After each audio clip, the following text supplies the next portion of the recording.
বন্ধুরা, এই যে স্নেক প্ল্যান্ট গাছ তোমরা দেখতে পাচ্ছ, এই স্নেক প্ল্যান্ট গাছের কি ধরনের আমরা কাটিং করতে পারবো বা কিভাবে আমরা একটা গাছ থেকে অসংখ্য গাছে পরিণত করতে পারবো। আমি মাত্র একটা গোড়া এখানে এসে লাগিয়েছিলাম, মানে মাত্র একটাই গাছ।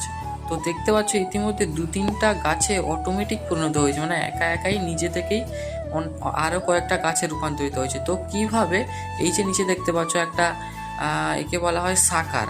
এই গাছের মূল গোড়া থেকে, মানে যে প্রথম গোড়াটা আমরা বসাই মূল গাছটা, ওইখান থেকে একটা অঙ্গ বা একটা কাণ্ড বেরিয়ে আসে এবং সাইডে একটা স্বাধীনভাবে নিজে একটা গাছে রূপান্তরিত হয়। এছাড়া আমরা একে পাতায়ও কাটিং থেকে গ্রো করতে পারবো, পাতা থেকেও নতুন গাছে রূপান্তরিত করতে পারবো। তো এটাই ছিল আজকে ইনফরমেশান। পরে আরেকটা নতুন ভিডিও নিয়ে আসছি, দেখা হচ্ছে অন্য ভিডিওতে।